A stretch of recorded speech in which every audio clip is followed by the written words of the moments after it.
السلام عليكم ورحمة الله وبركاته. وعليكم السلام ورحمة الله وبركاته.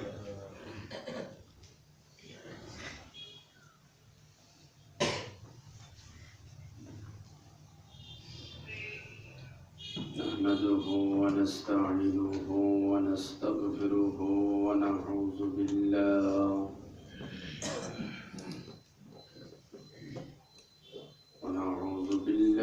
من شرور أنفسنا ومن سيئات أعمالنا. من يهد الله فلا مضل له ومن يضلل فلا هادي له. ونشهد أن لا إله إلا الله وحده لا شريك له. ونشهد أن سيدنا وحبيبنا ومولانا محمدا عبده ورسوله الذي أرسله بالحق بشيرا ونذيرا وداعيا إلى الله بإذنه وسراجا منيرا.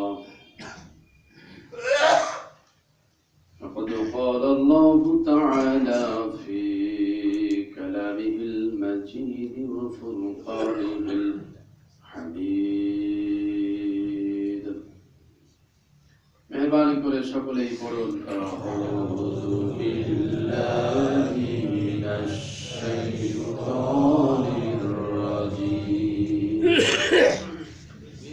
বিসমিল্লাহির রাহমানির রাহিম। ওয়াতি যাল কুরবা হাক্কাহু ওয়াল মিসকিন وابن السبيل.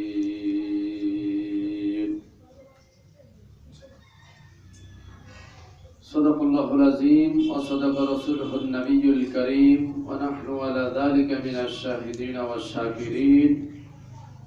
الحمد لله رب العالمين.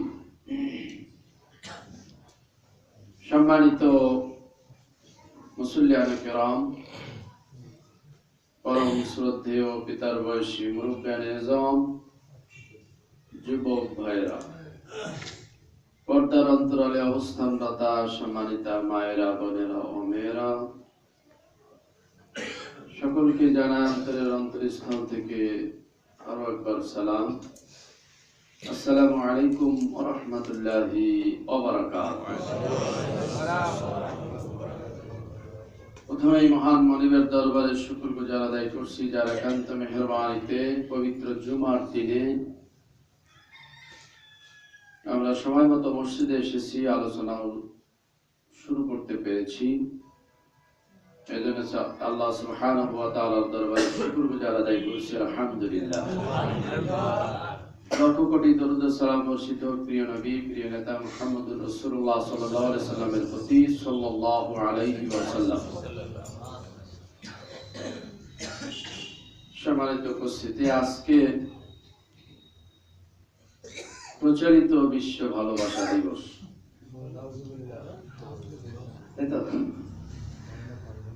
আজকে মানুষের তৈরি করা প্রচলিত বিশ্ব ভালোবাসা দিবস। আমরা সময় মতো এসেছি, মসজিদে এসেছি জুমার নামাজ আদায়ের লক্ষ্যে। মহান আল্লাহ সুবহানাহু ওয়া তাআলা আমাদেরকে নিয়ে এসেছেন।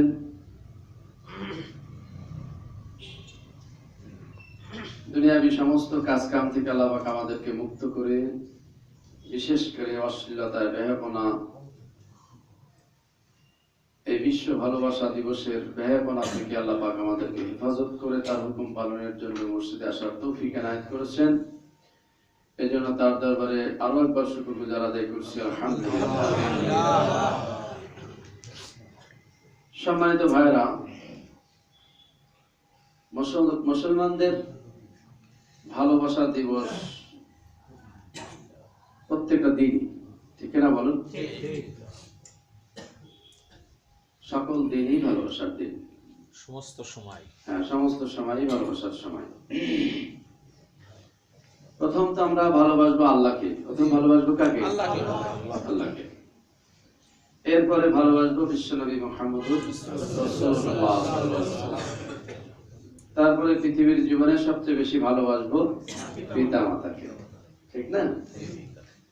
এরপরে ভালোবাসবো নিজের স্ত্রীকে, নিজের সন্তানকে, এরপর ভাই ব্রাদার, ভাই বোনদেরকে, আলাকরাব ফালাকরাব, নিকট আত্মীয় স্বজন যত পর্যায়ক্রমে দূরবর্তী হবে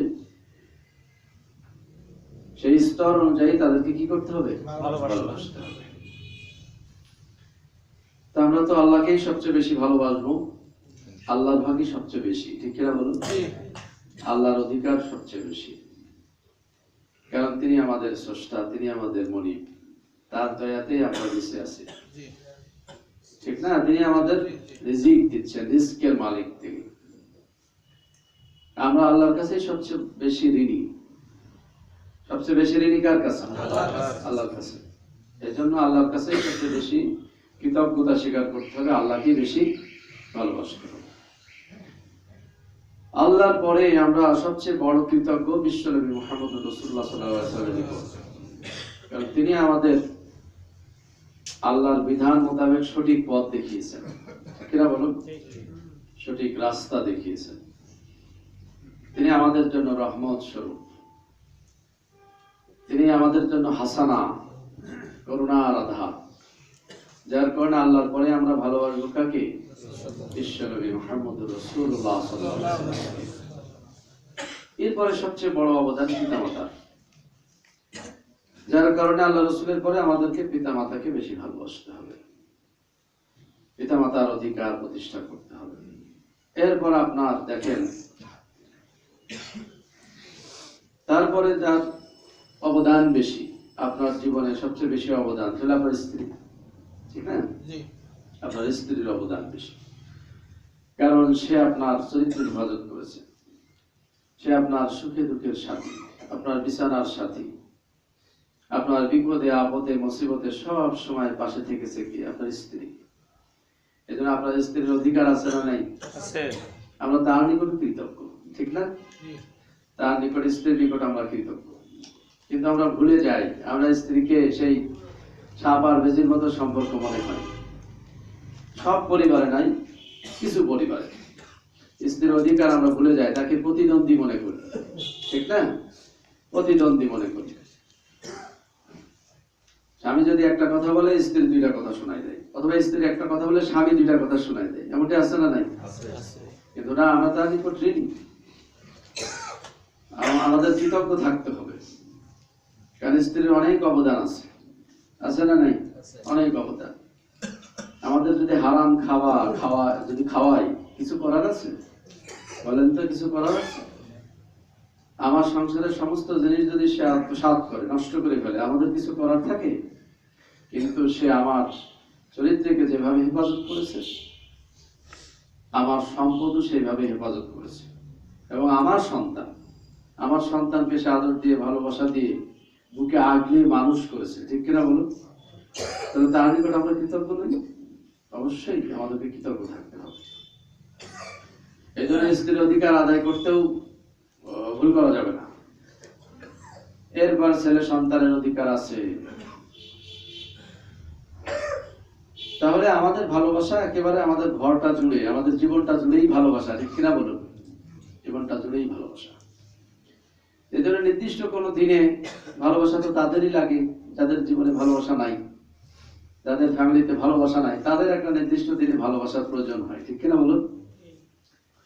ওয়েস্টার্ন কালচার, তাদের এমন কালচার হয়েছে যে মা এক জায়গায় থাকে, বাবা এক জায়গায় থাকে, সন্তান এক জায়গায় থাকে। এখন বিশেষ একটা দিনে তারা একত্রিত হয়, এক জায়গায় হয়, একটু ভালোবাসা তারা দেখায়। মা সন্তানকে একটু ভালোবাসে, বাবা সন্তানকে একটু ভালোবাসে, বিশেষ একটা দিনে তাদের ভালোবাসার প্রয়োজন হয়, যার কারণে তারা 14 ফেব্রুয়ারি কি করেছে? ভালোবাসা দিবস চালু করেছে। কিন্তু আমাদের ভালোবাসার দিন প্রতিদিনই, যারা বলেন ঠিক কিনা? আমরা আমাদের পিতামাতাকে প্রতিদিনই ভালোবাসি, আমাদের স্ত্রীকে আমরা প্রতিদিনই ভালোবাসি, আমাদের সন্তানদেরকে আমরা প্রতিদিনই ভালোবাসি। এই জন্য আলাদা কোনো দিনের প্রয়োজন আছে কি? না।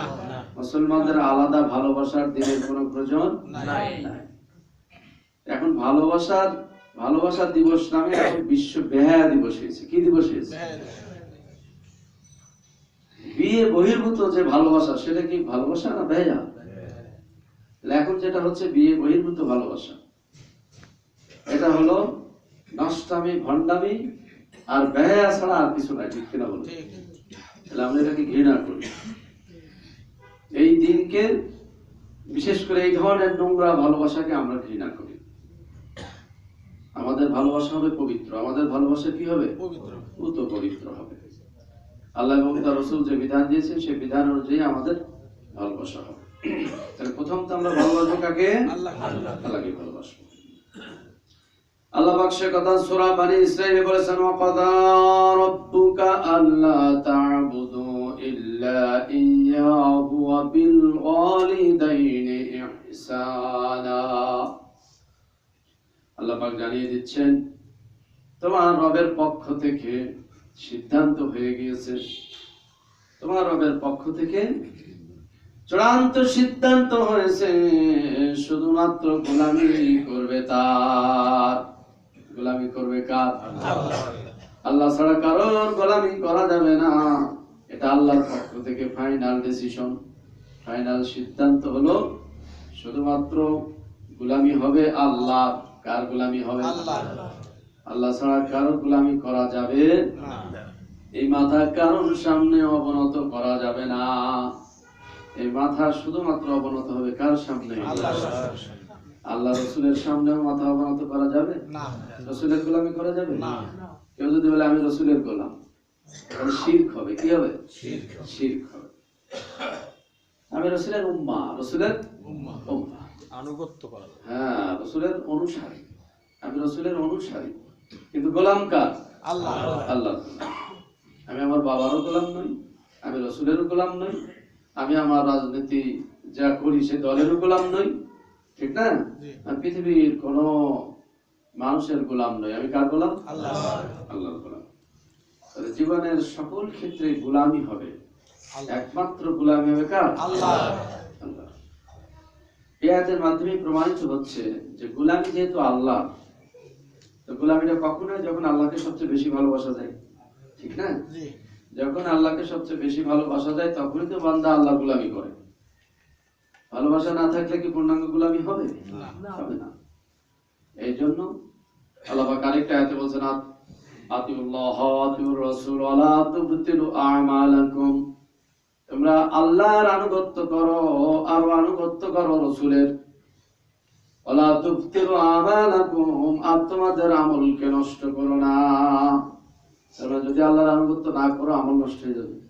যদি রাসূলের আনুগত্য না করো, আমল কি হবে? নষ্ট হয়ে যাবে। তাহলে এখানে তো আল্লাহ পাক পরিষ্কার করে দিলেন যে আমল নষ্ট করে। তুবতিলু আমালাকুম, সব বাতিল করো না। বাতিল বলি না যে বাতিল হয়ে গেছে, বাতিল মানে নষ্ট হয়। ওয়ালা তুবতিলু আমালাকুম, আল্লাহ এবং রাসূলের আনুগত্য না করলে আমল কি হবে? নষ্ট হয়ে যাবে। রাসূলের আনুগত্য করতে হবে, আল্লাহর হুকুম মেনে চলতে হবে, এবং রাসূল যেভাবে দেখিয়েছেন সেই পথে চলতে হবে, রাসূলের আনুগত্য করতে হবে। তাছাড়া সব আমল কি হবে? সব ডিলিট হয়ে যাবে, বরবাদ হয়ে যাবে। তাহলে এতেও প্রমাণ হয় যে সবচেয়ে বেশি ভালোবাসতে হবে কাকে? আল্লাহ। এরপরে রাসূলকে ভালোবাসতে হবে।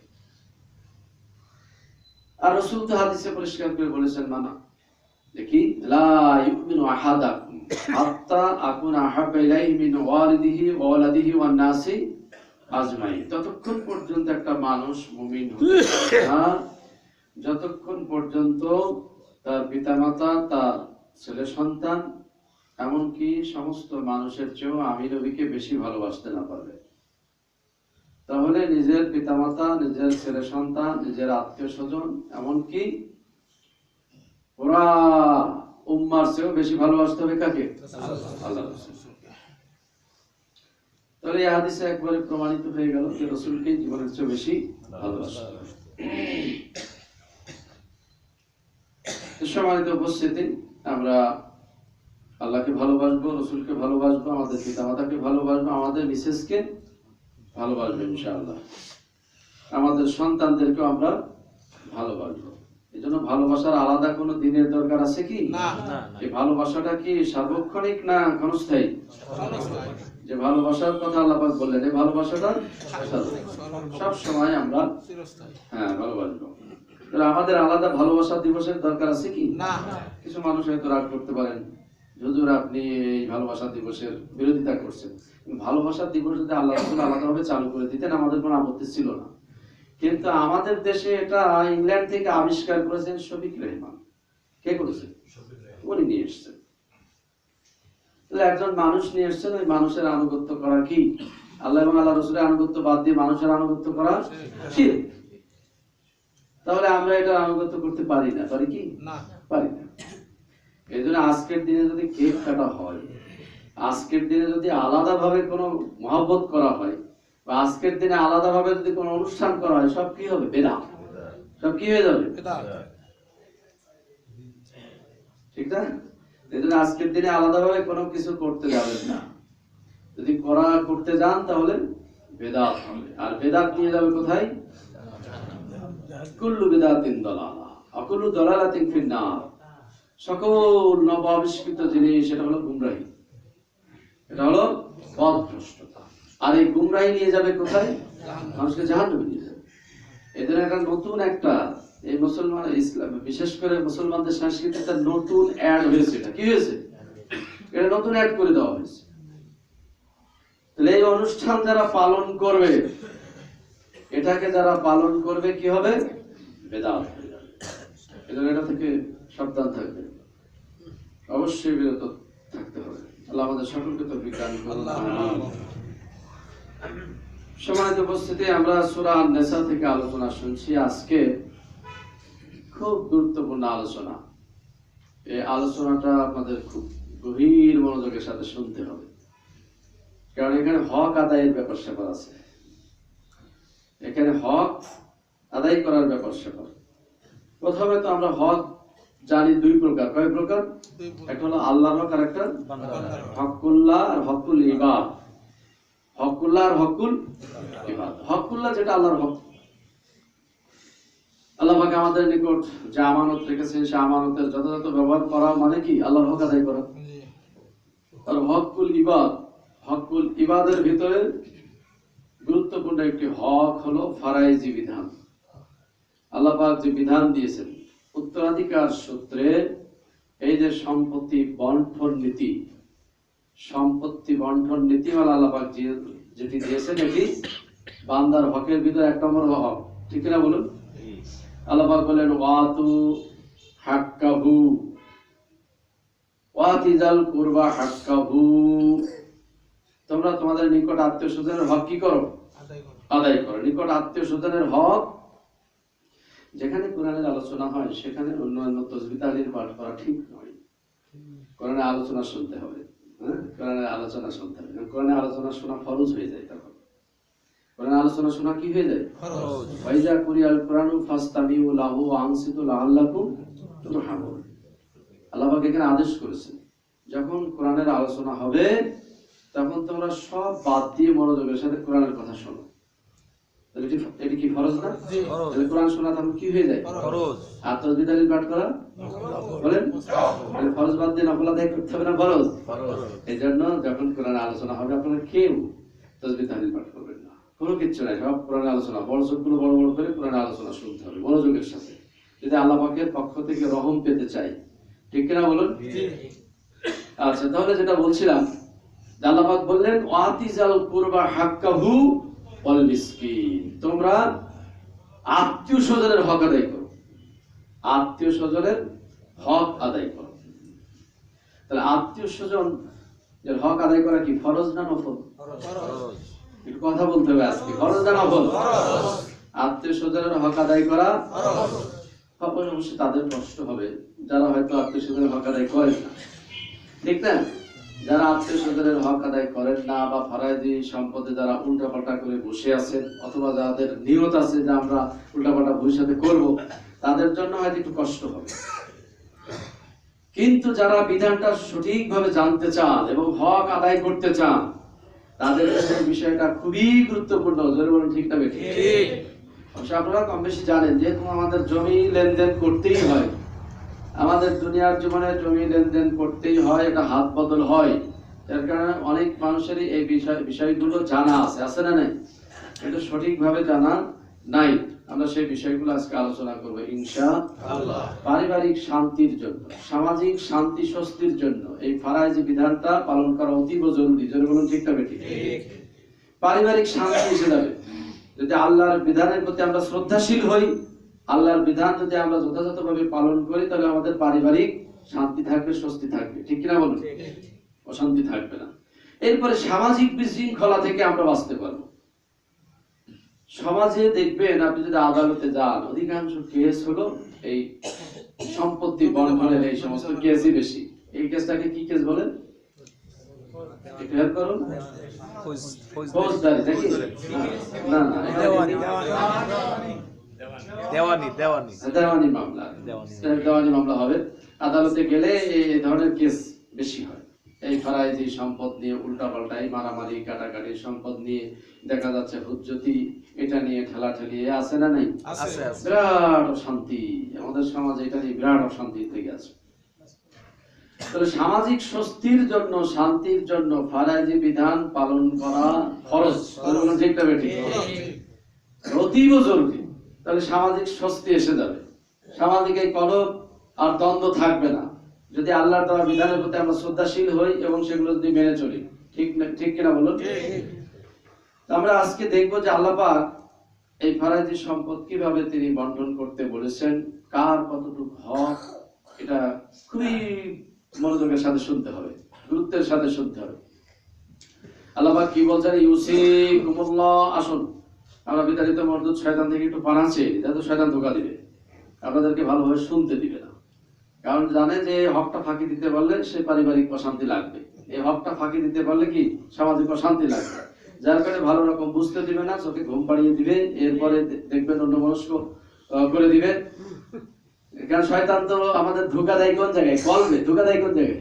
কলবে। সে ইলেকট্রিসিটির মতো শরীরের ভিতর, রক্তের ভিতর দিয়ে চলে, সে সেরা উপসেরা দিয়ে চলে এবং ধোঁকা দেয়। মানে আমাদের এই জায়গায় বসে সে ধোঁকা দিবে। শুনিস না ভালো করে, দরকার নাই, বোঝারও দরকার নাই, ও জটিল বিষয়। যার কারণে আসুন শয়তান থেকে আমরা একটু আশ্রয় চাই আল্লাহর কাছে। সকলেই পড়ে দিচ্ছি আউযু বিল্লাহি মিনাশ শাইতানির রাজীম। বিসমিল্লাহির রাহমানির রাহিম। বিতাড়িত মরদুদ শয়তান থেকে আল্লাহ পাকের নিকট আশ্রয় কামনা করছি। পরম করুণাময় দয়ালু আল্লাহ পাকের নামে শুরু করছি। ইউসিকুমুল্লাহু ফি আওলাদিকুম। তিনি তোমাদের সন্তানদের ব্যাপারে ওসিয়ত করছেন। তাহলে আল্লাহ ওসিয়ত করা মানে কি? ফরজ। আল্লাহ ওসিয়ত করা মানে ফরজ। আল্লাহ ওসিয়ত করছেন লিযযাকারি মিসলু হাজ্জিল উনসাইন। পুরুষ যা পাবে নারী তার অর্ধেক পাবে। পুরুষ যা পাবে নারী তার কি? অর্ধেক পাবে। ছেলে মেয়েদের ব্যাপারে আল্লাহ পাক বিধান দিচ্ছেন, ছেলে যা পাবে মেয়ে তার অর্ধেক পাবে। ফাইন কুন্না নিসাআন ফাওকা ইসনাইনি, বলছে ফাইন কুন্না নিসান, যদি তারা মহিলা হয়, ফাওকা ইসনাইনে, দুই বা দুইয়ের অধিক, ফালাহুন্না সুলুসা মা তারাক, তাহলে পিতামাতা যে সম্পত্তি ছেড়ে যাবে তার 2/3। কয় তৃতীয়াংশ? 2/3। তাহলে একজন মেয়ে যদি হয়, একজন মেয়ে যদি, তার বিধানটা পরে আসছে, তাহলে একজন লোকের ছেলে এবং মেয়ে দুইটা, ছেলে মেয়ে কয়টা? তাহলে ছেলে পাবে ডবল আর মেয়ে পাবে অর্ধেক। আর যদি মেয়ে একজন হয় তাহলে টোটাল সম্পত্তির পাবে অর্ধেক। টোটাল সম্পত্তি কি পাবে? অর্ধেক। আর যদি দুইজন হয়, দুইজন মেয়ে যদি হয় অথবা দুইয়ের অধিক হয়, তাহলে পিতামাতার রেখে যাওয়া সম্পত্তির 3/2 ভাগ পাবে। 3/2 ভাগ পাবে। পরে আমি বিস্তারিত ব্যাখ্যা করছি। ওয়াইন কানাত ওয়াহিদাতান, এই যে বলা হলো যদি একজন হয় ফালাহা নিসফুন, তাহলে অর্ধেক পাবে। ওয়ালি আবাওয়াইহি লিকুল্লি ওয়াহিদিন মিনহুমা সুদুস মিম্মা তারাকা ইন কানা লাহু ওয়ালাদুন। যিনি মারা গেলেন তার পিতামাতা যদি থাকে, তার পিতামাতা যদি থাকে, অর্থাৎ মরহুমের পিতামাতা যদি থাকে, লিকুল্লি ওয়াহিদিন মিনহুমা সুদুস, তাহলে 1/6 পাবে, 6 ভাগের 1 ভাগ পাবে। ধরুন আমি মারা গেলাম, আমার পিতামাতা আছে, কি আছে? আমার পিতামাতা আছে, পিতামাতার আগেই আমি মারা গেছি। এখন আমার পিতামাতা সম্পত্তি কতটুকু পাবে? 6 ভাগের 1 ভাগ, যদি আমার সন্তান থাকে। যদি আমার কানা লাহু ওয়ালাদুন, যদি সন্তান থাকে, আমার ছেলে মেয়ে যদি থাকে, তাহলে আমার পিতা মাতা কতটুকু সম্পত্তি পাবে? 1/6। আর যদি পিতা মাতা না থাকে, ফাইল্লাম ইয়াকুল্লাহু ওয়ালাদুন ওয়ারাসাহু আবাওয়াহু ফালিউম্মিহি সুলুস, আর যদি আমার সন্তানাদি না থাকে, আমি মারা গেছি, আমার পিতা মাতার আগেই আমি মারা গেছি, আমার যদি কোনো সন্তানাদি না থাকে, তাহলে আমার মা পাবে 3 ভাগের 1 ভাগ। মা পাবে কয় ভাগের 1 ভাগ? 3 ভাগের 1 ভাগ। বাকি 2 ভাগ পাবে বাবা, বাকি 2 ভাগ পাবে বাবা। একটু ভালো করে বুঝে নিতে হবে। আপনারা পারেন, আপনারা জানা আছে। ছোট বাচ্চাদের জন্য আজকে একটু কঠিন হবে বাবুরা, তোমরা একটু শোনো, আল্লাহ বরকত দিবে। তাহলে পিতা মাতার আগেই যদি সন্তান মারা যায়, আর যিনি মারা গেলেন তার যদি কোনো সন্তানাদি না থাকে, পিতা মাতাই যদি উত্তরাধিকারী হয়, তাহলে মা পাবে 3 ভাগের 1 ভাগ, বাবা পাবে 2 ভাগ। আর যদি সন্তানাদি থাকে, তাহলে পাবে 6 ভাগের 1 ভাগ। ক্লিয়ার না? 6 ভাগের 1 ভাগ পাবে। আচ্ছা, ফাইন কানা লাহু ইখওয়াতুন ফালিউম্মিহি সুদুস মিন বাদি ওয়াসিয়াতিন ইউসি বিহা আও দাইন। আর দেখুন, পিতামাতা 2 জন আছে, আমার সন্তানাদি নাই, পিতামাতা 2 জন আছে, আমার ভাই বোন আছে। আমার কি আছে? ভাই বোন আছে। আমার সন্তানাদি নাই, উত্তরাধিকারী কে? আমার পিতামাতা। কিন্তু আমার ভাই বোন আছে। আমার ভাই বোন যদি থাকে, তাহলে মায়ের অংশ কমে যাবে। মায়ের অংশ কি হবে? 3 ভাগের 1 ভাগ পেত, তখন 3 ভাগের 1 ভাগ আর পাবে না, 1/6। মা পাবে 6 ভাগের 1 ভাগ, বাবা পেয়ে যাবে 5 ভাগ। এখন বলবেন এটা কি অসঙ্গতি? এই বিধানটা কেমন হলো যে মা পাবে 1 ভাগ আর বাবা পেয়ে যাবে 5 ভাগ? 5 ভাগ পাবে কি বাবা, আর 1 ভাগ পাবে মা। এর কারণ হলো যে ভাই বোন গুলো, নাবালক ভাই বোন গুলো আছে, এই ভাই বোনের বিয়ে শাদী, তাদের দেনমোহর দেওয়া, বিয়ে শাদী দেওয়া, তাদের খরচ বহন করা মার দায়িত্ব নয়। তাদের খরচ বহন করা কি মায়ের দায়িত্ব নয়, দায়িত্ব কার? এই জন্য আল্লাহ পাক 5 ভাগ দিলেন কাকে? 5 ভাগ দিলেন বাবাকে, আর 1 ভাগ দিলেন মাকে। এরপরে বলা হচ্ছে যে বিন বাদি ওয়াসিয়াতিন ইউসি বিহা আও দাইন। এই বন্টন কখন হবে? ওসিয়ত যদি পিতামাতা ওসিয়ত করে থাকেন, আগে ওসিয়ত পুরা করার পর। ওসিয়ত আগে পুরা করতে হবে, এরপর ঋণ যদি থাকে, ঋণের টাকা পরিশোধ করতে হবে, এরপরে সম্পত্তি কি হবে? বন্টন হবে। কিন্তু ওসিয়ত তো এখন রহিত হয়ে গেছে, ওসিয়ত তো আমরা এখন রহিত করে ফেলেছি। দেখেন কয় জায়গায় ওসিয়তের কথা দেখেন, আল্লাহ পাক বলেন আগে ওসিয়ত, এরপরে ঋণ পরিশোধ করতে হবে, তারপরে সম্পত্তি বন্টন হবে। অথচ এখন মুসলিম বিশ্ব জানে যে ওসিয়তের বিধান রহিত হয়ে গেছে, আর ওসিয়ত করা যাবে না। আমরা সে কথা পরে বলছি। এরপরে বলা হলো আবাউকুম ওয়া আবনাউকুম লা তাদরুনা আইয়ুহুম আকরাবু লাকুম নাফা। আল্লাহ পাক বলছেন তোমাদের পিতা এবং তোমাদের সন্তানদের ভিতরে কে বেশি তোমাদের নিকটবর্তী, কে বেশি তোমাদের বেশি উপকারী, এটা আল্লাহ ছাড়া তোমরা জানো না। এটা জানেন কে? আল্লাহ।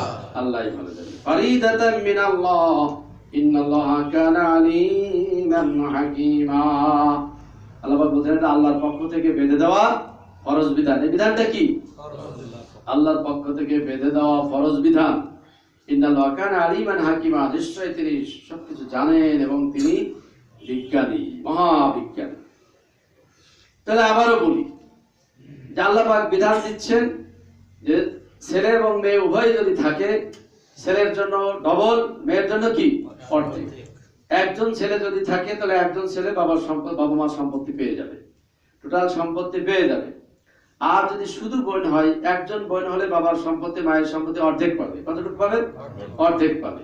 আর 2 বা 2 এর অধিক যদি বোন হয় তাহলে 3 ভাগের 2 ভাগ পাবে, 1 ভাগ চলে যাবে অন্যদিকে। আচ্ছা, এরপরে বলা হলো যিনি মারা গেলেন তার পিতামাতা যদি থাকেন, সন্তান যদি থাকে তাহলে পাবে 6 ভাগের 1 ভাগ। আর সন্তান যদি না থাকে তাহলে পিতামাতাই যদি উত্তরাধিকারী হয়, মা পাবে 3 ভাগের 1 ভাগ, বাবা পাবে 2 ভাগ। আর যদি ভাই বোন থাকে, যিনি মারা গেলেন তার যদি ডান বামে ভাই বোন থাকে তাহলে মায়ের অংশটা কমে যাবে। মায়ের অংশটা কি হবে? তবে 6 ভাগের 1 ভাগ হবে, 5 ভাগ বাবা পাবে। এরপর আল্লাহ পাক বলেন ওয়ালাকুম নিসফু মা তারাকা যুওয়াজুকুম ইল্লাম ইয়াকুল লাহুন্না ওয়ালাদুন। এরপর আল্লাহ স্বামী স্ত্রীর বিধান দিচ্ছেন যে তোমাদের জন্য অর্ধেক সম্পত্তি মা তারাকা যুওয়াজুকুম, অর্থাৎ যা তোমাদের স্ত্রীরা রেখে যায়, ইল্লাম ইয়াকুল লাহুন্না ওয়ালাদুন, যদি কোনো সন্তান না থাকে, শুধু স্বামী যদি উত্তরাধিকারী হয়। স্ত্রী মারা গেছে স্বামীর আগে, স্বামী যদি উত্তরাধিকারী হয় সেক্ষেত্রে স্বামী পাবে কতটুকু পাবে? অর্ধেক পাবে। স্ত্রীর সম্পদ কতটুকু পাবে? অর্ধেক স্বামী পাবে। যদি সন্তান না থাকে, আর সন্তান থাকলে তো কি 4 ভাগের 1 ভাগ। সন্তান থাকলে ফাইন কানা লাহুন্না ওয়ালাদুন, যদি সন্তান থাকে ফালাকুমুর রুবু মিম্মা তারাকনা মিন বাদি ওয়াসিয়াতিন ইউসিনা বিহা আও দাইন, তাহলে যে সম্পত্তি রেখে দেয় তার 4 ভাগের 1 ভাগ পাবে। তাহলে স্বামী স্ত্রীর কথা আল্লাহ পাক এখন সম্পত্তির কথা বিধান দিলেন যে স্বামীর আগে যদি স্ত্রী মারা যায় আর যদি কোনো সন্তান না থাকে তাহলে স্ত্রীর সম্পত্তি স্বামী পাবে অর্ধেক পাবে। কতটুকু পাবে? অর্ধেক পাবে। আর যদি সন্তান থাকে তাহলে কতটুকু পাবে? 4 ভাগের 1 ভাগ পাবে। সন্তান যদি থাকে 4 ভাগের 1 ভাগ। আচ্ছা, তাও সেটা কখন? ওসিয়ত এবং ঋণ পরিশোধের পর। এখানে বলা হচ্ছে মিন বাদি ওয়াসিয়াতিন ইউসিনা বিহা আও দাইন, ওসিয়ত এবং ঋণ পরিশোধ করার পরে। ওয়ালাহুন্নার রুবু মিম্মা তারাকতুম ইল্লাম ইয়াকুল লাহুম ওয়ালাদুন, আর যদি সন্তান থাকে তাহলে 4 ভাগের 1 ভাগ বলে ফেললাম। ফাইন কানা লাকুম ওয়ালাদুন ফালাহুন্নাস সুমুন, আর যদি সন্তান থাকে তাহলে কতটুকু পাবে? 8 ভাগের 1 ভাগ। এবার মায়ের কথা বলা হচ্ছে যে স্বামীর আগে, স্ত্রীর আগে যদি স্বামী মারা যায়, স্ত্রীর আগে যদি স্বামী মারা যায় তাহলে স্বামীর সম্পত্তি যদি সন্তান থাকে পাবে কতটুকু? 8 ভাগের 1 ভাগ, যেটা আমরা সচরাচর জানি। মিম্মা তারাকতুম মিন বাদি ওয়াসিয়াতিন তুসুনা বিহা আও দাইন, তাও বলা হচ্ছে ঋণ পরিশোধ আগে, ওসিয়ত এবং ঋণ পরিশোধ করার পরে। ওয়াইন কানা রাজুলুন ইউরাজু কালালাতান, এবার আল্লাহ পাক কালালার বিধান দিচ্ছেন যে কোন ছেলে এবং মেয়ে যদি মারা যায়, তার যদি উপরে না থাকে নিচে না থাকে, ভালো করে বুঝুন, উপরেও নাই, পিতামাতাও নাই, সন্তানও নাই। আমার দিয়ে দৃষ্টান্ত দিই, আমি মারা গেলাম, এখন আমার সন্তানও নাই, আমার পিতামাতাও নাই, তাহলে আমি হয়ে যাব, এটাকে আরবিতে কালালা বলে। এটা কি বলে? কালালা। এখন আমার সম্পত্তির বিধান কি হবে? আল্লাহ পাক সেই সম্পত্তির বিধান দিচ্ছেন। ওয়ালাউ আখুন আও উখতুন ফালিকুল্লি ওয়াহিদিন মিনহুমা সুদুস। এখন আমার যেহেতু ভাই বোন নাই, আমার যেহেতু সন্তান নাই এবং আমার পিতামাতাও নাই, ভাই বোন যদি থাকে তাহলে তার বিধান সূরা নিসার শেষ আয়াতে দেওয়া হয়েছে। ভাই বোন যদি থাকে তাহলে আমার টোটাল সম্পত্তি আমার ভাই বোনরা পেয়ে যাবে। আমার টোটাল সম্পত্তি কি? তার সম্পত্তি যেভাবে বন্টন হয়, ভাইয়ের সম্পত্তি অন্যান্য ভাই বোনদের ভিতরে সেভাবে বন্টন হয়ে যাবে। এখন যদি ভাই বোনও না থাকে, ভাই বোনও নাই, পিতামাতা নাই, সন্তান নাই, ভাই বোনও নাই, আমার যদি বই মাতৃও ভাই বোন থাকে, বই মাতৃ অর্থাৎ আমার মায়ের আগে বিয়ে হয়েছিল, আমার মায়ের অন্য জায়গায় বিয়ে হয়েছিল, সেই অর্থাৎ বই মাতৃ, ওই মায়ের গর্ভে আর সন্তান আছে, বৈমাত্রীয় ভাই বোন যদি থাকে, একজন যদি থাকে, তাহলে তার জন্য 1/6, 6/1 সম্পত্তি আল্লাহ পাক বেঁধে দিয়েছে। আর যদি 2 বা 2 অধিক থাকে তাহলে 2/3। এখন লক্ষণীয় বিষয় যে আমার ভাই বোন থাকলে তো টোটাল সম্পত্তি তারাই পাবে, আর আমার যদি বৈমাত্রীয় ভাই বোন থাকে তাহলে বৈমাত্রীয় ভাই বোন 6 ভাগ অথবা 1/3 পাবে। এখন যদি আমার বৈপিতৃ ভাই বোন থাকে, আমার বৈপিতৃ মানে আমার আব্বার অন্য ঘরের সন্তান যদি থাকে, আব্বার অন্য ঘরের সন্তান যদি থাকে, তাহলে তাদের জন্য বিধান কি? ঠিক না? আমার আব্বার অন্য ঘরের সন্তান আছে, অর্থাৎ আমার শতালো ভাই বোন, আমার শতালো ভাই বোন যদি থাকে, তারা সেইভাবে পেয়ে যাবে, যেহেতু তারা পিতারই সন্তান, যার কারণে তারা ওই ভাই বোনের মতো সম্পত্তি পেয়ে যাবে, সে মা যাই হোক। এখন একটা বিষয় যে দেখুন, আমার যদি একটা বোন থাকে, আমি ওই বিধানটা পরে আসছি, ওটা একটু জটিল বিধান, আশা করি মানে আপনাদের একটু কষ্ট হবে আজকে বুঝতে, কিন্তু ফারাইজি বিধানটা একটু কঠিন, তারপরেও কোরআনুল কারীমের বিধানগুলো আমাদের জেনে নেওয়া দরকার। যারা বুঝতে একটু, যাদের বুঝতে সমস্যা হবে, তারা যারা বোঝেন তাদের কাছে একটু বুঝে নেবেন। তারপর আমি শেষে খুব সহজ ভাষায় বলে দেবো আর একটু। এরপর আল্লাহ পাক কি বলছেন? কালালার বিধান দিলেন, এরপর বললেন ফাইন কানু আকসারু মিন যালিকা ফাহুম শুরাকাউ ফিস সুলুস মিন বাদি ওয়াসিয়াতিন ইউসা বিহা আও দাইন গায়রা মুদার ওয়াসিয়াতান মিনাল্লাহ ওয়াল্লাহু আলিমুল হাকিম। এখন আমি পরিষ্কার করে বলি যে আল্লাহ পাক ফারাইজি সম্পদের বিধান এই 2টি আয়াতের ভিতরে, আর সূরা নিসার শেষ আয়াতে 3টি আয়াতে ফারাইজি বিধান মোটামুটি সব ক্লিয়ার করে দিয়েছে। খুব সহজভাবে আমাদেরকে জেনে নিতে হবে যে পিতামাতার সম্পত্তি, সন্তান একটা ছেলে যদি থাকে তাহলে পুরো সম্পত্তি এক ছেলে পেয়ে যাবে। যদি ছেলে মেয়ে থাকে, ছেলে পাবে ডবল আর মেয়ে পাবে অর্ধেক। আর শুধু যদি মেয়ে থাকে তাহলে পিতামাতার সম্পত্তি অর্ধেক পাবে। একজন যদি থাকে অর্ধেক পাবে, 2 বা 2 এর অধিক যদি থাকে তাহলে 2/3 পাবে। কতটুকু পাবে?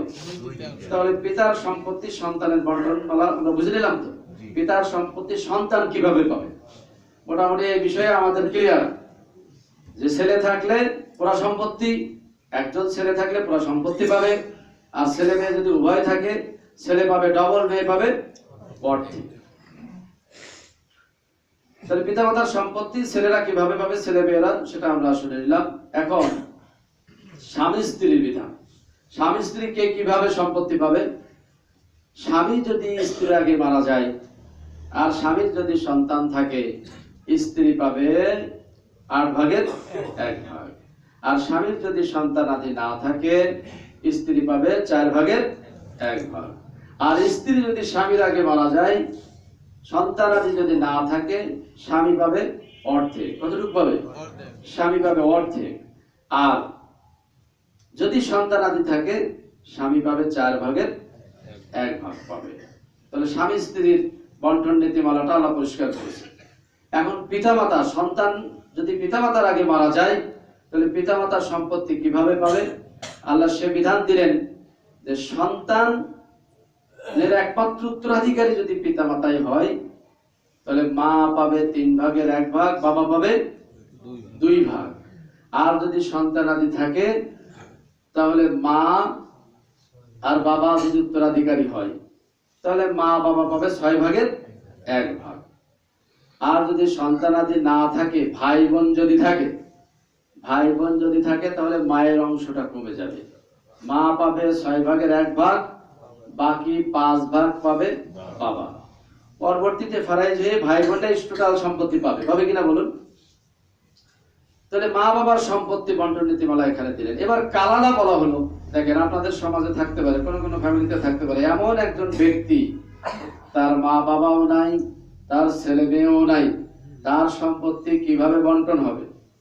তার সম্পত্তির বিধান আল্লাহ পাক দিলেন যে তার সম্পত্তি যদি তার নিজের ভাই বোন থাকে তাহলে তার টোটাল সম্পত্তি নিজের ভাই বোনরা পেয়ে যাবে। অর্থাৎ পিতার সম্পত্তি যেভাবে বন্টন হয়, সন্তান যেভাবে পিতার সম্পত্তি পায়, সেইভাবে ভাই পাবে 2 ভাগ, বোন পাবে 1 ভাগ। আর যদি ভাই বোনও না থাকে, ডান বাম নাই, উপর নিচ নাই, ডান বামও নাই, ধরেন আমি মারা গেলাম, আমার পিতা মাতাও নাই, আমার ছেলে সন্তানও নাই, ভাই বোনও নাই, তখন ইসলাম বিধান দিল দেখবে যে তোমার বৈমাত্রীয় ভাই বোন আছে কিনা। যদি বৈমাত্রীয় ভাই বোন থাকে, একজন যদি থাকে তাহলে 6 ভাগের 1 ভাগ। 1-এর অধিক যদি হয় সেই ক্ষেত্রে আপনার 2/3 পেয়ে যাবে।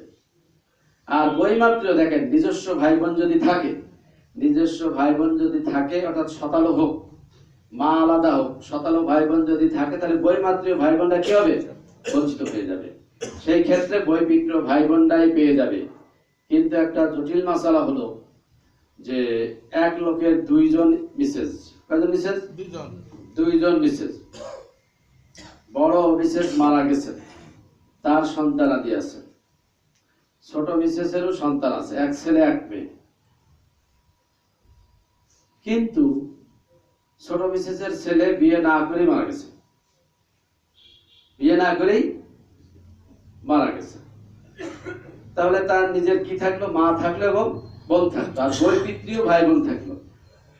বৈপিত্র মানে শতালো ভাই বোন। এখন তার বিধান কি হবে? এর একটা জটিল বিধান, জটিল সমীকরণ। যদি এমনটি হয় যে শুধুমাত্র একজন বোন যদি থাকে, একজন বোন যদি থাকে, তখন খেয়াল করতে হবে যে মারা গেছে তার বৈমাত্রীয় ভাই বোন যদি থাকে, তার মায়ের যদি আগে কোথাও বিয়ে হয়ে থাকে, তাহলে তার সেই বৈমাত্রীয় ভাই বোন পাবে 1/6। কতটুকু পাবে? 1/6। আর যদি বৈপিত্রীয় ভাই বোনও থাকে, অর্থাৎ শতালো ভাই বোনও থাকে, তখন শতালো ভাই বোন আর বৈমাত্রীয় ভাই বোনের অবস্থা কি হবে? যদি 2টা বোন থাকে, 2টা বোন যদি থাকে, তাহলে বৈমাত্রীয় ভাই বোনগুলো বঞ্চিত হয়ে যাবে। বৈমাত্রীয় ভাই বোন আর সম্পত্তি পাবে না, তখন পাবে বৈপিত্রীয় ভাই বোন। বৈপিত্রীয় ভাই বোন পাবে 1/3। আর মা পেয়ে গেল কতটুকু? 1/6। যে সম্পত্তি থাকবে সেই সম্পত্তির অর্ধেক পাবে এই বোন পাবে। কিন্তু ক্রমানুপাতে এই যে টোটাল সম্পত্তিটা মা এবং বোনের ভিতরে বন্টন, এটা একটা জটিল সমীকরণ। সম্মানিত উপস্থিতি, আপনারা আরেকটু ভালো করে আজকে দেখে নেবেন সূরা নিসার এই আয়াতগুলো, বিশেষ করে 2টি আয়াত 11 এবং 12, এই 2টি আয়াত আপনারা বাসায় যে আরেকটু দেখে নেবেন। যেহেতু এই নীতিমালা আমাদেরকে ফলো করতে হবে মৃত্যু পর্যন্ত, ঠিক কিনা বলুন? আর এই বিধানটা এমনটি নাই যে 2030 সালে শেষ হয়ে যাবে। 2030 সালে এই বিধান শেষ হয়ে যাচ্ছে, তারপর আবার নতুন করে কিছু আসবে। বিষয়টা এই ধরনের না, কারণ আমরা যতদিন বেঁচে থাকবো দুনিয়ার জীবন পরিচালনা করতে হলে এই বিধান অনুযায়ী আমাদের পরিচালনা করতে হবে, ঠিক কিনা বলুন? পারিবারিক শান্তির জন্য, স্বস্তির জন্য বিধানগুলো জানার দরকার আছে না নাই? আল্লাহ পাক যার যতটুকু বিধান, ইনসাফপূর্ণ বিধান এখানে বেঁধে দিয়েছেন। এই বিধানের ভিতরে কোনো ধরনের জুলুম নাই, আছে কি? কোনো ধরনের জুলুম। এখন যারা দাবি করছে নারী পুরুষের সমান অধিকার, নারী পুরুষের সমান সম্পত্তি বন্টন, এটা যারা দাবি করছে, সবাই তো দাবি করছে না, কিছু কোলাঙ্গারি বলবো তাদেরকে, আল্লাহর বিধানে তারা হাত দিতে চাচ্ছে। যদি নারী পুরুষের সমান অধিকার যদি প্রতিষ্ঠিত করা হয়, তাহলে সমাজে পরিবারে মারামারি লাগবে কিনা বলুন? লাগবে না মারামারি? তখন পুরুষ বলবে, বোনকে বলবে আমিও কাজ করি, তোকেও কাজ করতে হবে। আমি মা বাবার ভরণ পোষণ করে দেই, মা বাবাকে দেখাশোনা করি, তোমাকেও দেখাশোনা করতে হবে, ঠিক কিনা বলুন? আমি মা বাবার জন্য খরচ দেই। দেখেন 2 ভাই বোন 2জনই চাকরি করছে, ভাই মা বাবাকে দেখাশোনা করে, বোন যদি কোনো কারণে মা বাবাকে একটু খরচ দেয়, তার স্বামীর সাথে তার দ্বন্দ্ব লাগে কিনা? লাগে না? স্বামীর সাথে দ্বন্দ্ব লাগে না? পারিবারিক অশান্তি হয় না যে বাপকে একটু টাকা পয়সা দেয়? তাহলে সামান্য চাকরি করে একটু টাকা পয়সা দিলেই দ্বন্দ্ব লাগে। সেই ক্ষেত্রে ভাই যদি বলে তোমারও সমান অধিকার, মা বাবা দেখাশোনার দায়িত্ব তোমারও সমান, আমারও সমান, তাহলে জ্ঞানজাম লাগবে কিনা? লাগবে না? স্বামী বলবে যা তোর বাপের বাড়ি যাই, তো মা বাবারই দেখাশোনা কর, সমস্যা হবে কিনা? তাহলে পারিবারিক শান্তি চলে যাবে, বিঘ্নিত হবে, পরিবারে অশান্তি অর্থাৎ সমাজে অশান্তি দানা বাঁধবে, ঠিক কিনা বলুন? এই জন্য কোরআনে যে বিধান বেঁধে দিয়েছে ইনসাফপূর্ণ বিধান, দেখেন মা বাবার দেখাশোনার দায় দায়িত্ব কার? ছেলের না মেয়ের? ছেলে। মা বাবার দেখাশোনার দায় দায়িত্ব ছেলে। ভাই বোনের, ছোট ভাই বোন যদি থাকে তাদের দেখাশোনার দায় দায়িত্ব কার? বোনের না ভাইয়ের? ভাই। এই জন্য ইসলাম ভাইকে কয় ভাগ দিয়েছে? 2 ভাগ। শুধু তাই নয়, কোন কারণে যদি এই বোনটা বিধবা হয়ে যায়, বোনের যদি সন্তান আদি না থাকে, যে দাঁড়াবে কোথায়? কোথায় দাঁড়াবে? ওই ভাইয়ের দায়িত্ব হলো ওই বোনের দেখাশোনা করা, তাদের খোরপোশ দেওয়া। বলুন ঠিক কিনা? কোন কারণে যদি তালাক প্রাপ্ত হয়, বোন যদি তালাক প্রাপ্ত হয়, সন্তান আদি যদি না থাকে, যে দাঁড়াবে কোথায়? এই জন্য ভাইকে 1 ভাগ বেশি দিয়ে রাখা হয়েছে। যারা বলুন ঠিক কিনা? ইসলামের বন্টন নীতিমালা কত সূক্ষ্ম! এই সূক্ষ্ম হিসাব মহাবিজ্ঞানী, মহাপরিকল্পনাকারী আল্লাহ জানেন। জোরে বলুন ঠিক না বেঠিক? জ্ঞান কবি যারা কোরআনের বিধানগুলো জানে না, সুষ্ঠু বন্টন নীতিমালা জানে না, তারাই দাবি তুলছে যে সমান অধিকার। নারী পুরুষ কখনো সমান হবে না? বলেন আপনারা হবে? স্বাস্থ্যগত দিক দিয়েও তো নারী পুরুষ আলাদা। স্বাস্থ্যগত দিক দিয়ে আলাদা। নারীদের ব্রেন ছোট। মামুনরা আবার মন খারাপ করেন না, মামুনরা মন খারাপ করেন না। কারণ আল্লাহ সৃষ্টি এইভাবেই করেছেন। যেমন দেখুন, নারীদের ব্রেন ছোট, নারীদের হার্ট ছোট। দেখবেন একটা এড়ে গরু জবাই করলে তার হার্ট, আর একটা বকনা গরু জবাই করলে 2টা হার্ট পাশাপাশি রেখে অর্ধেক মনে হবে। কি মনে হবে? ঠিক না? একটা পুরুষ গরু দেখবেন তা জবাই করলে তার লাঞ্চ কত বড়, যেটা আমরা ফেফসা বলি না, কি জানো কি বলে এটা, কত বড়। আর একটা বকনা গরু যদি জবাই করা যায় ছোট। তাহলে কিডনি বড়, পুরুষের কিডনি বড়, পুরুষের লাঞ্চ বড়, পুরুষের হার্ট বড়, পুরুষের শরীরে রক্ত বেশি 5 থেকে 6 লিটার, আর মহিলার 4 থেকে 4.5 লিটার। এই যে আল্লাহ পাক সৃষ্টিটাই করে রেখেছেন 2 ধরনের। এখন নারী পুরুষকে কি সমান করা যাবে? না। পুরুষ যে শক্ত লরি চালাতে পারে, 10 চাকা বা 20 চাকার গাড়ি, একটা মহিলাকে চালাতে দেন খবর হয়ে যাবে। যারা বলেন ঠিক না বেঠিক? তাহলে নারী পুরুষের সাহস এক নাই। পুরুষ সিংহের মতো সামনের দিকে আগাবে, আর নারীরা ভয় পেয়ে যাবে। যারা বলেন ঠিক কিনা? নারী পুরুষের সমান অধিকার, এই সমান অধিকারের কথা যারা বলে, তারা নারীদের অধিকার নিয়ে সিঁড়িবিড়ি খেলে। যারা বলেন ঠিক কিনা? তারাই নারীদেরকে বঞ্চিত করে। যেহেতু নারীরা দুর্বলা, অবলা, সরলা, যার কারণে নারীদের আল্লাহ পাক সমান অধিকার দেন নাই। কি দিয়েছেন? ন্যায্য অধিকার। কি অধিকার? সব দিকে বেশি দিয়েছেন আল্লাহ পাক। সব দিকে কি দিয়েছেন? নারীদের বেশি দেওয়া হয়েছে। যে নারীদেরকে ভালোবাসো, ঘরের ভিতরে রাখো, তাদেরকে আদর করো, এরপরে তাদের দেখাশোনা করো, খোরপোশ দাও, এরপরে কসমেটিক্স দাও। এগুলো সব দায়িত্ব কার? পুরুষের দায়িত্ব। পুরুষ তুমি খেতে দিবে, তুমি কসমেটিক্স দিবে, তুমি খোরপোশ দিবে, এরপরে তাকে আবার আদর ভালোবাসাও দিবে। এটা কে দিবে? পুরুষ দিবে।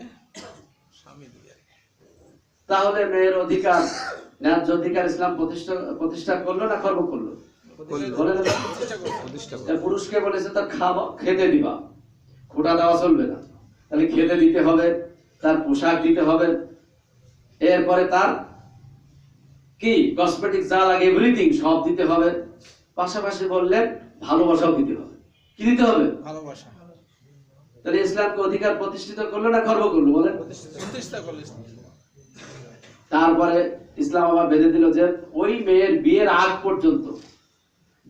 পর্যন্ত বাবা লালন পালন করবে, অথবা ভাই থাকলে ভাই করবে। কে করবে? বিয়ের সময় যে দেনমোহর দিবে, দেনমোহরের অধিকারটা কার? মহিলার। নাকি কেড়ে নিবেন আপনারা? না না, বোনকে বিয়ে দিয়ে দেনমোহরটা নিয়ে নিবেন? না না, ইসলাম বলেছে কোটি কোটি কেন, কিন্তার পরিবারও যদি সে তাকে দেনমোহর দেওয়া হয়, সব তাকে দিয়ে দাও, এটা তার প্রাপ্য অধিকার। তাহলে দেনমোহরের অধিকার দিয়েছে ইসলাম, ঠিক না? এরপরে স্বামীর সংসারে যত আছে সেটা তো আছেই। সম্পত্তি, স্বামী সম্পত্তি, সে অতিরিক্ত সম্পত্তি পাবে। কিন্তু ভাইয়ের ক্ষেত্রে সব জিরো, এক জায়গায় শুধু একটু পেয়েছে ডবল, এছাড়া আর নাই। আছে খালি খরচই করতে হবে, শুধু খরচই করতে হবে। এরপরে কি করবে? আবার দেনমোহর দেওয়া লাগবে। এখন যদি বিয়ে একটা বউ নিয়ে আসতে চাই তার দেন মহর দেওয়া লাগবে কিনা? এখন লাগবে দেন মহর ছাড়া বিয়ে হবে? না। বিয়ে হবে না। তাহলে দেন মহর দেওয়া ফরজ। তাহলে বোঝা যাচ্ছে যে ইসলাম নারীদের সমান অধিকার দেয় নাই। সমান অধিকার দিলে নারীদের দুঃখের শেষ থাকতো না। যদি সমান অধিকারের কথা ইসলাম বলতো, নারীদের দুঃখের বিপদের আর শেষ থাকতো না। ঠিক কিনা বলুন?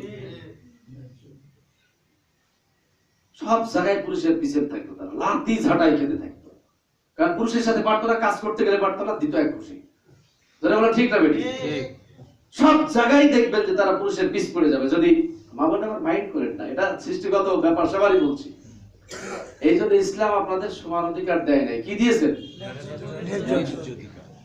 মা বোনরা আমাদের আদরের, আমাদের বোনরা আমাদের আদরের পাত্রী, আমাদের স্ত্রীরা আমাদের সম্মানের পাত্রী। জোরে বলুন ঠিক না বেটি? মায়েরা আমাদের সম্মানের পাত্রী। এই জন্য ইসলাম মায়ের অধিকার প্রতিষ্ঠিত করেছে, স্ত্রীর অধিকার প্রতিষ্ঠিত করেছে, কন্যা হিসেবে তার অধিকার প্রতিষ্ঠিত করেছে, সমাজ সদস্য হিসেবে তার অধিকার প্রতিষ্ঠিত করেছে। জোরে বলুন ঠিক না বেটি? এজন্য মা বোনরা আপনারা ভুল বুঝবেন না যে ইসলাম আমাদের সম্পত্তি একটু ফাঁকি দেয়। না, সম্পত্তি আপনার ফাঁকি দেয়নি। কারণ আপনার অনেক জায়গায় আপনি সমস্যায় পড়বেন, এই সমস্যা কাটানোর জন্য ইসলাম ভাইকে একটু বেশি দিয়েছে। ঠিক কিনা বলুন? তাহলে পারিবারিক শান্তির জন্য, স্বস্তির জন্য এই উত্তরাধিকার বন্টন নীতিমালা আমরা মেনে চলবো তো? ইনশাআল্লাহ আমরা সকলেই মেনে চলবো। উত্তরাধিকার সম্পত্তি যার যতটুকু অধিকার আমরা ফিরিয়ে দিব ইনশাআল্লাহ। আল্লাহ পাক সে কথাই বলেন, ওয়াতিজাল কুরবা হাক্কাহু ওয়াল মিসকিন। আল্লাহ পাক বললেন তোমরা আত্মীয় স্বজনের হক আদায় করে দাও। আত্মীয় স্বজন যার যতটুকু প্রাপ্য সে হক কি করতে হবে? আদায় করতে হবে। যদি না করি তাহলে জুলুম হয়ে যাবে, অবিচার হয়ে গেল। ঠিক কিনা বলুন? যার যা প্রাপ্য আদায় হলো না, জুলুম হয়ে গেলে জুলুমটা কোন পর্যন্ত যে ঠেকবে একটু বুঝুন। এই জুলুমটা কোন পর্যন্ত যে ঠেকবে? আপনি আপনার বোনকে ফাঁকি দিলেন। আপনার বোনকে ফাঁকি দেওয়া মানে আপনার তার যে সন্তানাদি ভাগ্নি ভাগ্নিদের ফাঁকি দেওয়া হলো। তারপরে তার যে বংশবালা, অর্থাৎ কিয়ামত পর্যন্ত যত মানুষ আসবে পর্যায়ক্রমে তাদের ফাঁকি দেওয়া হবে। জোরে বলুন ঠিক না ঠিক? ঠিক। তাহলে এটা গুনাহে জারিয়া কি হয়ে গেল? এটা সদকায়ে জারিয়া না, এটা গুনাহে জারিয়া। কি হলো? তাহলে করা যাবে বলেন? কিয়ামত পর্যন্ত যত এই যে বংশ চলতে থাকবে সবার অধিকার ফাঁকি দেওয়া হয়ে যাবে। জোরে বলুন ঠিক না ঠিক? এই যে খবরদার এই কাজ করবেন না। যদি কেউ করে তার কি হবে? আল্লাহ পাক বললেন, খুব ভালো করে লক্ষ্য করুন, যদি এই কাজটা কেউ করেই থাকে, তিলকা হুদুদুল্লাহ, আল্লাহ পাক বললেন এটা আমার সীমানা, আমার বেঁধে দেওয়া নীতিমালা, আমার বেঁধে দেওয়া আইন। ومن يطع الله ورسوله يدخله جنات تجري من تحتها الانهار خالدين فيها। এবার আল্লাহ পাক বললেন যে ব্যক্তি আল্লাহ এবং তার রাসূলের বেঁধে দেওয়া সীমানা যে ব্যক্তি মেনে চলবে, আনুগত্য করবে, ইদখিলুহু জান্নাতিন তাজরি মিন তাহতিহাল আনহার, আল্লাহ পাক অবশ্যই তাকে জান্নাতে প্রবেশ করিয়ে দিবেন। সুবহানাল্লাহ, সুবহানাল্লাহ বলবেন না? আল্লাহ পাক বলছেন যে অবশ্যই তাকে একটা সুসজ্জিত জান্নাতে তাকে প্রবেশ করিয়ে দেওয়া হবে। আর সেখানে থাকবে কতদিন? চিন্তা করছো? বলেন কতদিন? চিরকাল। খালিদিনা ফিহা, আল্লাহ পাক বলেন অনন্তকাল থাকবে সেখানে, অনন্তকাল সেখানে অবস্থান করবে। এরপরে কি বললেন? ওয়াদালিকাল ফাউজুল আযীম, এটা হলো মহা প্রতিদান, বড় প্রতিদান আল্লাহর পক্ষ থেকে, বড় সফলতা। পাশাপাশি বলেন, ওয়ামাইয়াসিল্লাহ ওয়া রাসূলাহু ওয়া ইয়াতাআদ্দা হুদুদাহু ইদখিলুহু নারান খালিদান ফিহা।